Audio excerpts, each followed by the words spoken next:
Thank you very much, Chair. Thanks, Minister, for coming before this committee. I'm going to ask you the same questions I asked every witness that have appeared before this committee. A couple of foundational questions, I think. First, do you believe that access to information, and specifically an ATIP system, is essential in a well-functioning democracy? Yes. Do you believe that Canada meets the standard that would ensure that that is in fact the case?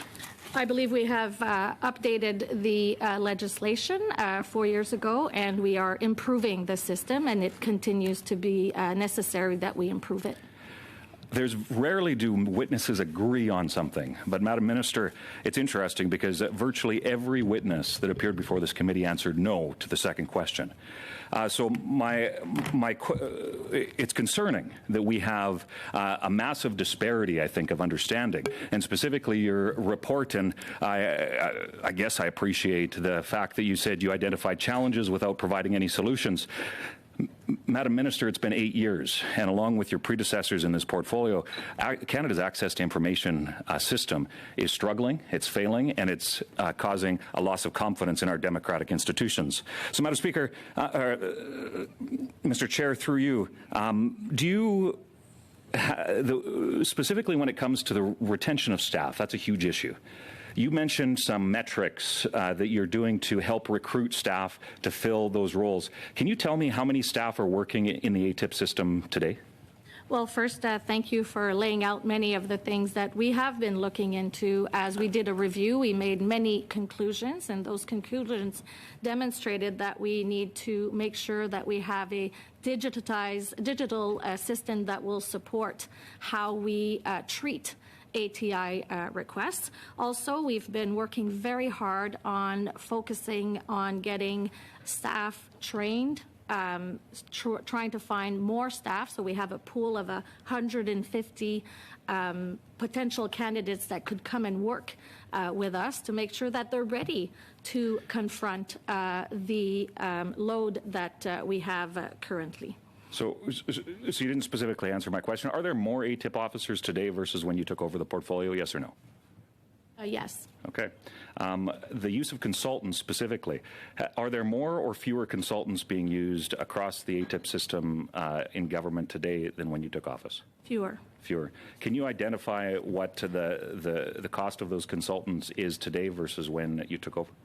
I can tell you that we have a very important number of staff across the departments that are working very hard, and we're complementing the work with a few consultants to make sure that we get the job done.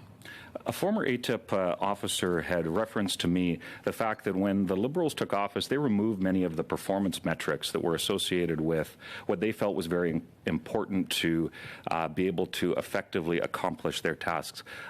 Those performance metrics and some of the ways that they were able to track the ATIPs, when those were removed, it caused some chaos and confusion within the ATIP systems of a number of departments. I'm wondering if you could comment on that. I can comment on the fact that we have, in the last year, answered to about 70.7% of the requests as taking out IRCC, because that represents about 80% of the requests, so we don't put it in that metric. And we know that we have a lot of work to do to make sure that we increase the numbers that we receive.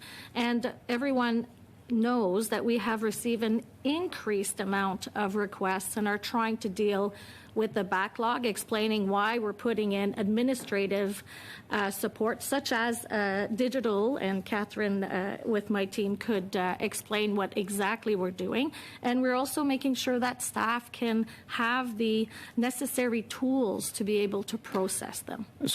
So it seems to me that there's, again, a disparity of understanding from what you're saying today versus what's happening on the ground.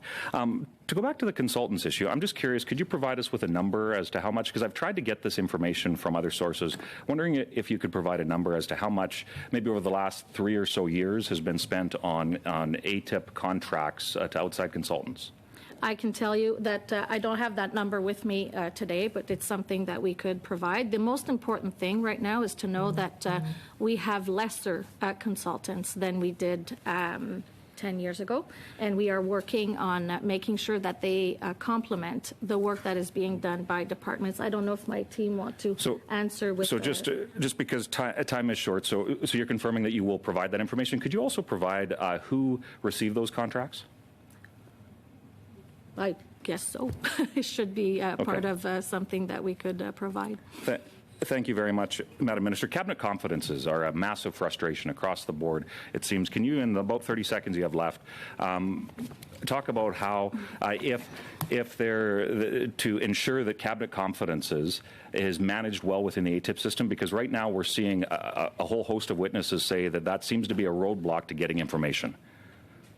Well, the most important thing is we need to make sure, and I think the Supreme Court had ruled on the fact that it's important that Cabinet has a way of being able to express freely during the meetings. Therefore, that's why Cabinet confidence is important to keep. But there is a balance in where in the last legislation there was a proactive disclosure, thank you, of cabinet documents, and we are providing briefing notes and those type of documents. Thanks, Chair. Madam Minister, have you ever filed an access to information request? No. So I filed a number, and 60% closed in 30 days is a pipe dream compared to my experience, just to give you some context. Bill C-58, I'm glad you brought it up. However, when hearing from witnesses, they had a very different experience, although, and in fact outlined quite a few times how a few disclosures and reduced fees seem to be a way to hide, for the government to hide behind increased secrecy in their actions. So, in light of all of that, and we've heard a lot of criticisms of C-58, why is the criticisms from C-58, which your government passed a number of years ago, not included in your report? Well, the important thing is we did actually bring legislation after 30 years of this law have not been looked at, and I believe that we also gave the Information Commissioner order-making power. We also, as I said, eliminated the fees beyond a $5 application, and also put into law a system of proactive disclosure of information from Minister's Office, port authorities, and other government institutions. And we will continue that work to make sure that we provide a robust, or I should say an open, transparent system. Thanks, Minister, but I think the point stands that the experience of many people who have used the system is certainly not what you're describing here today.